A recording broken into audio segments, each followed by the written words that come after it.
Thank you very much, Raven. Thank you, Merc, as well. A fantastic series there for FaZe Clan, of course. They end up taking that series 3-1. A crazy ending as well for Game 4. But you heard Maven kind of mention it. Best case scenario for Unilat. Of course, we'll take a look at the standings in a little bit. But first, let's break down that series. Of course, it all started Game 1. Phil, it seems like a decade ago, but of course it was so long ago. London Docks Hardpoint. It almost, we almost had another Game 5. Another reverse sweep would have been crazy for today. But of course, as I said, all starts on London Docks Hardpoint. Yeah, and this was the one map which I actually said and favored would be EG. I said EG would take map 1, then it'd be three maps back-to-back FaZe. Didn't work out quite like that, but a great showing individually from Enable. But I think this kind of came into the later stages when we saw, I'd say, the second to third rotation, obviously, of hills from these guys. FaZe really started to step it up. We talked previously about the Replays versus Nameless kind of battle that would go down. I think Replays definitely had his way with this one. Hills back-to-back, FaZe, the rotation seemed on point on the second side. Absolutely. I mean, it's a situation where FaZe gets outslayed and they end up winning by like 70. Granted, they didn't get outslayed by a hefty amount, but I think ultimately EG had a very nice start. Enable was incredibly hot, but they didn't get a big enough lead out of it. And then once the subs came alive for the side of FaZe, there's a bit of wash in their street, that main street hill. And this is something Merc actually touched on quite a bit, like during the cast. FaZe does a very good job of pushing the hill out from either direction, even if at the cost of like throwing away a few seconds. Like zoom and attach, when they get there, they just fly. They go straight past it, trying to get the kills to keep the pressure staved off, right? And the players that come in the back, either Priest or Replays, let them soak up the time. And clearly, you see just in that scoreline, FaZe handles that hill very, very well. Yeah, they most definitely do. They go 1-0 up in the series. Then we head over to Game 2. Of course, Search and Destroy are Den Forest. And again, this is where FaZe start well early on in the game, Phil, and they close it out as well. Yes, so well. They, I think they go 5-1 up, I believe we're going to see, and surely be reminded, of course, Ben, you said.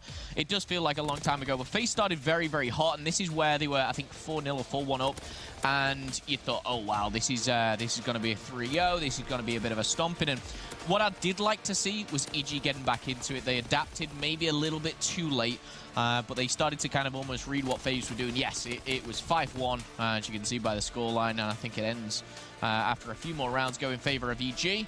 But FaZe, they close it out. They find themselves 2-0 up in the series, and yes, we've seen reverse sweeps previously, obviously, by the likes of Envy. I didn't see it coming in for EG. I really didn't. Of course, we'll break down map 3 shortly, but another strong S&D for FaZe. I think they should have closed it out a little earlier, though. You have little faith. You didn't see the reverse sweep there for EG, but last time they played, it was a FaZe 3-0, and I just thought we're going to see the same again.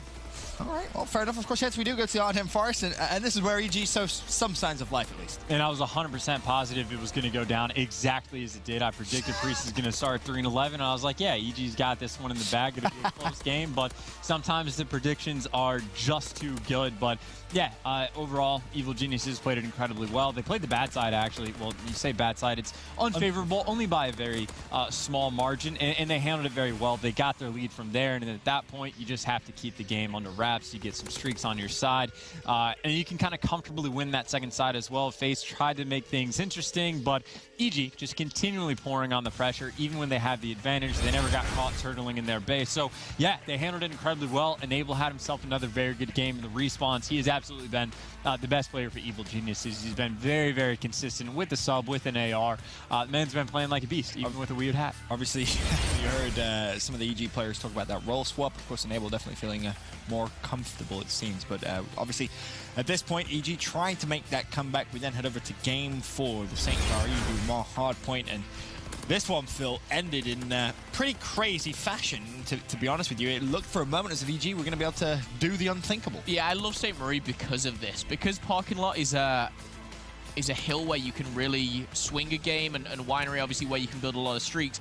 We see a lot of St. Marie's like this, and that's why I'm a big fan of this map, only only if it could have gone kind of that final way. But FaZe Clan, they do edge it out, and I think you have some individual plays which lead to that. Replays, again, for me, was very, very consistent throughout the map itself.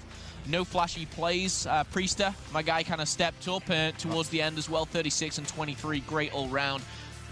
Again, I think Maven said it. EG, if they saved one streak, which I don't think they could afford to do, by the way, but if they did, for any reason, have one more, it could have been different, absolutely. But look, Outpost completely dominated by FaZe Clan. 250, 226, and end 3-1. Yep, wonderful performance there from FaZe Clan as they take the series, and that is a big result for them and a big result for other squads as well, like Uniland. We'll take a look at the standings in